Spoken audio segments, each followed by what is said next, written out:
Hallo. Hallo. Schönen guten Tag. Willkommen bei Pitted Studio TV. Mhm. Mein Name ist Björn. Deiner? Jenny. Wir sind Entwickler. Machen das schon sehr lange und wir wollen jetzt eure Fragen beantworten, weil ihr habt uns bombardiert mit Fragen und weil wir da nicht so richtig hinterherkommen, müssen wir jetzt mal eine Folge machen, wo wir ganz viel Q&A machen. Genau, So. das groovt sich so ein, dass wir jeden Montag, jeden Montag sind wir hier, aber wir machen jeden Monat auch jetzt eine Q&A, wenn ihr uns so fleißig fragt. Also die erste Frage lautet wie folgt. Würdet ihr es in Betracht ziehen, einen neuen oder kleinen Studio beratend zur Seite zu stehen? Consulting. Genau, ich glaube, dahin geht die Frage. Ja. Also ab und zu machen wir das schon ein bisschen im Rahmen unserer Möglichkeiten, könnte man sagen. Wir waren zum Beispiel jetzt dieses Jahr ja schon in Trier unterwegs und haben da zum Beispiel bei einem Game Jam ausgeholfen oder wir waren beim Indie Game Fest. Mhm. Da kamen Leute zu uns mit ihrem Portfolio zum Beispiel und dann machen wir so Portfolio-Reviews. Und wenn wir zum Beispiel irgendwo auf irgendwelchen Veranstaltungen sind und Leute kommen zu uns und stellen konkrete Fragen, dann beantworten wir die auch gerne. Und Game Jams haben wir beispielsweise beantwortet. Was war das noch? Das Game Design Dokument. Ja. So, darum ging es. Das heißt, erstmal die Idee zu bewerten und ob das machbar ist, ne, wie ambitioniert das ist und ob das überhaupt machbar ist, wie viele Leute das sind, ob die Idee gut ist und so weiter. Das haben wir dann gemacht. Das Spiel nachher dann auch, als es dann fertig war, oder zumindest ja, ein Game Jam ist ja nie ein Spiel fertig. Das ist ja dann Prototyp, ne?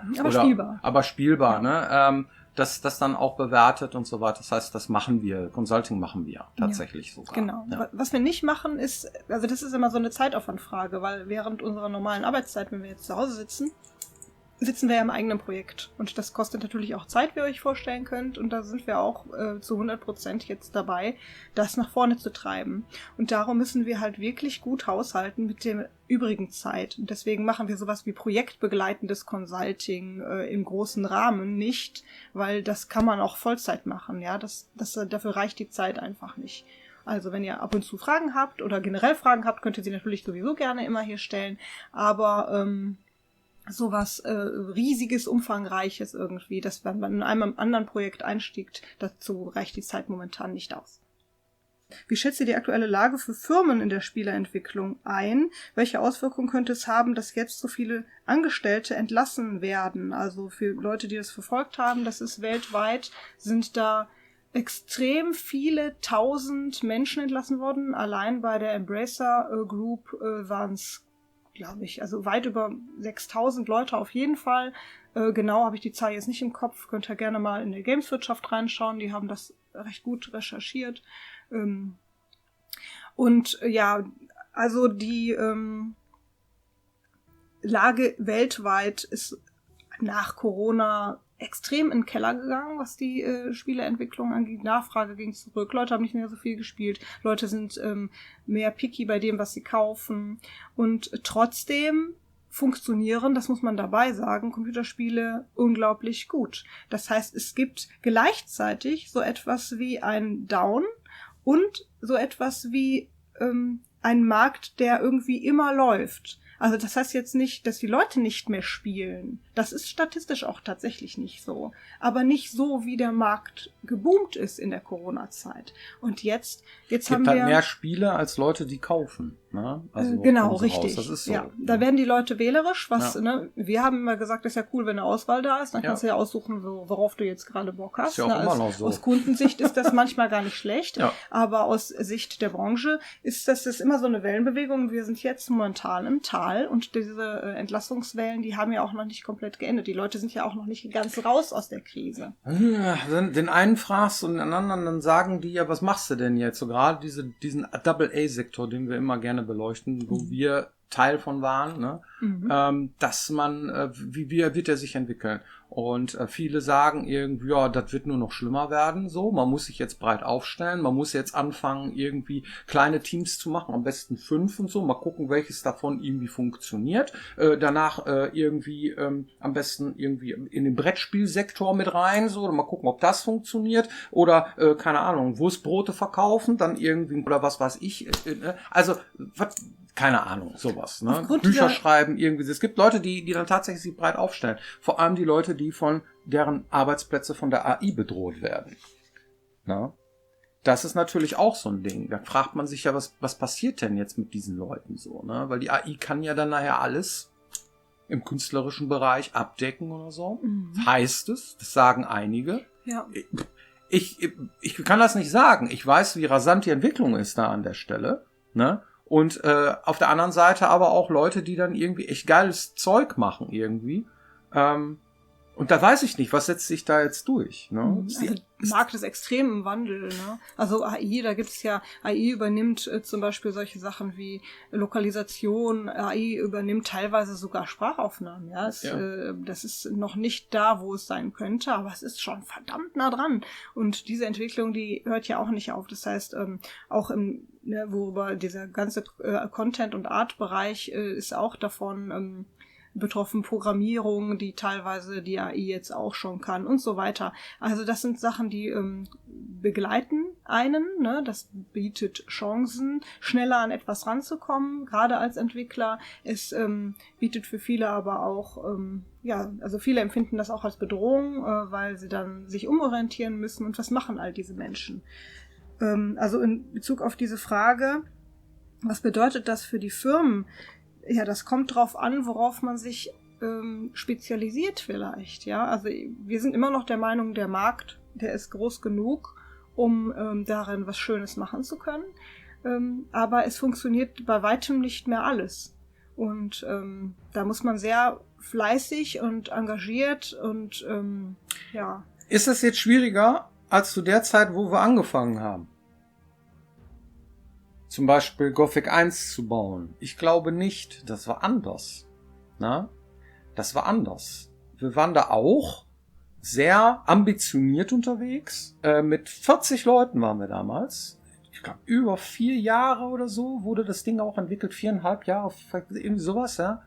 Und das ist auch so ein Ding, wo das ist das dann damals einfacher gewesen als heute. Ja gut, damals hat man Draht gestellt, tapeziert, war man fertig. Aber mit so einer Figur kannst du heute auch keinen Blumentopf mehr gewinnen. Heute musst du dann schon irgendwie, gerade wenn es menschliche Figuren sind, ne, musst du schon geil aussehen.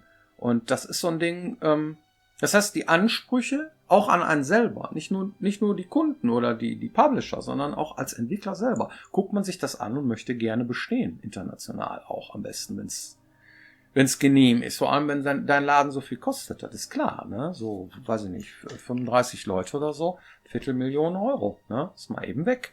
So, jeden Monat. Und dann muss man sich überlegen, wie viele Spiele muss man denn dann verkaufen? Wie schnell muss man dann fertig sein? Wie viel Zeit darf man sich dann dafür nehmen? Ja? Und das kann man sich ausrechnen, das ist verdammt schwierig momentan. Was gibt's für Möglichkeiten?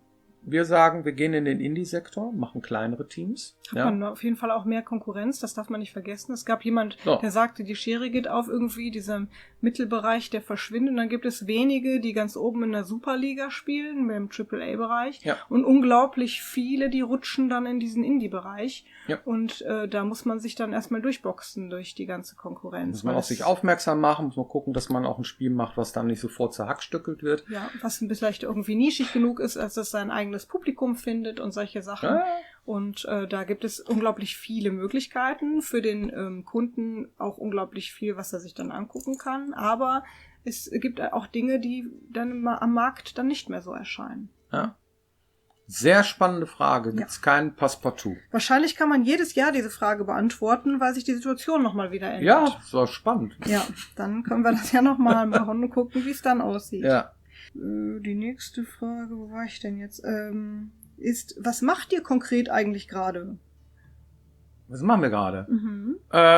Wir arbeiten an einem Prototypen für unser neues Spiel. Ja. Was das ist, genau konkret, haben wir immer gesagt, das wird ein Action-Adventure-RPG, ja, mit Sachen, die wir gut können. Und vom Setting her eine Mischung aus Robot Fantasy und Indiana Jones, haben wir gesagt. So, genau, ne? mit ein paar Adventure-Elementen, mit ein paar Gruselelementen. Ne? Wir schreiben Dialoge, wir machen Quests, so ein Zeug, ne? Items, sowas. Da arbeiten wir gerade dran an einem Prototypen und gucken, dass wir das dann irgendwie auf die Schienen kriegen. Genau. Wir hatten auch auf der GameStar-Bühne verraten schon, dass wir einen Screenshot schon veröffentlicht haben. Und zwar, das ist das, was ihr überall bei uns auf den Bannern sehen könnt. Und mehr haben wir noch nicht. Das mit dem Hut. Genau, haben wir noch nicht dazu verraten. Ja.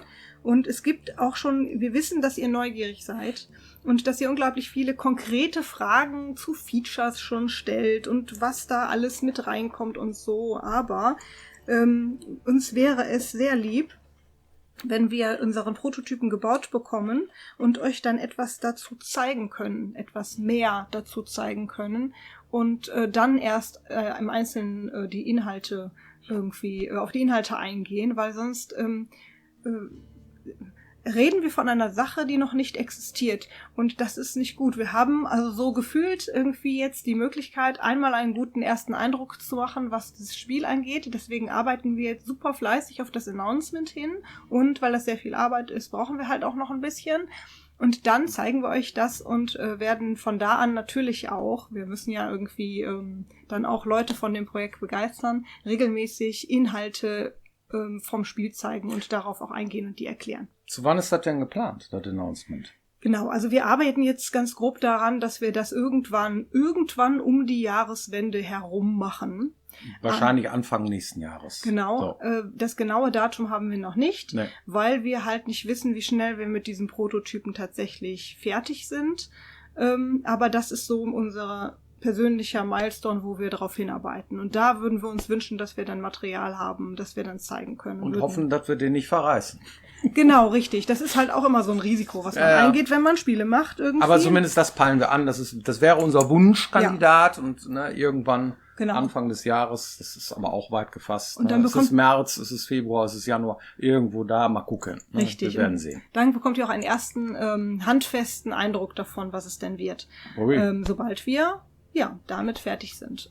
Bis dahin füllen wir die Strecke mit Ideen zur Inspiration und die uns so begleitet haben. Da werden wir auch jede Menge kleine Hints verstecken für euch, wo ihr schon mal drüber nachdenken oder grübeln könnt. Aber konkret wird es halt erst zum Announcement. Programmiert ihr das selber? Ja. Klar. Ja. Ja, ich nicht. Ich kann das nicht, aber er kann. Ja, Unreal Engine programmieren, ja. Genau. Seid ihr eigentlich noch in Essen? Die Antwort ist nein. Nein. Wir sind in Bochum. Ja. Da haben wir sowieso schon immer gelebt und in Bochum wurde damals sogar auch Piranha Bytes gegründet. Ist aber nicht weit weg, sind irgendwie nur 10 Kilometer, 16 Kilometer. Das stimmt, richtig. Ja. Bochum und Essen geht sowieso ineinander über. Ja. Aber wir sind jetzt und haben jetzt die neue Firma auch in Bochum gegründet. Nicht überrascht sein, wir haben einen Zweitsitz aufgemacht aus Gründen in St. Augustin, denn das wäre auch noch so eine Frage gewesen, arbeiten remote und wollen die Post nicht hier zu uns nach Hause kriegen. Darum, wenn uns irgendeiner was schickt, wandert das erstmal nach St. Augustin, weil das für uns so etwas einfacher und besser ist. Also wenn ihr jetzt zum Beispiel ins Impressum schaut, dann seht ihr den Zweitgeschäftssitz nicht irritieren lassen. Wir sitzen hier trotzdem in Bochum. Und die allerletzte Frage. Welche Plattform strebt ihr denn an? Mhm. Das ist eine tolle und interessante Frage. PC? Genau, wir entwickeln natürlich jetzt auf der Unreal, haben wir gesagt, für den PC und wollen dort auch erstmal die gängigen Plattformen bedienen. Und GOG meinst du damit, Steam mit gängigen Plattformen? Und Epic natürlich so, selber. Ja, genau. Das, was so auf der Hand liegt, das ist das, was wir momentan selber aus eigener Kraft anstreben. Und wenn wir jetzt, wir wissen, es gibt einige Consoleros unter euch und das ist auch super. Aber das... Ich bin selber einer. Genau, das wäre aber so ein Schritt. Dafür wäre es zum Beispiel interessant, vielleicht für Portierungen einen Partner dann zu haben, der uns da unterstützt. Oder das müssen wir noch gucken, wie wir das umsetzen. Das steht aber noch aus. Das heißt, das haben wir ja noch Zeit. Jetzt müssen wir erstmal überhaupt einen Prototypen machen, den man portieren könnte. Und darum ist das jetzt halt nicht das, worum wir uns jetzt hauptsächlich kümmern, sondern jetzt kümmern wir uns erstmal ums Spiel und später dann je nach Nachfrage auch, ne? Also wenn die Nachfrage hoch genug ist, dann um solche Sachen wie Portierung. Gut. Ich hoffe, das beantwortet einige Fragen, die ihr so an uns habt. Und hoffentlich seid ihr nächste Woche wieder mit dabei. Warte mal, wir haben noch eine Trophy-Box. Ja. Guck mal, hier. Was Quatschiges. Was ist das?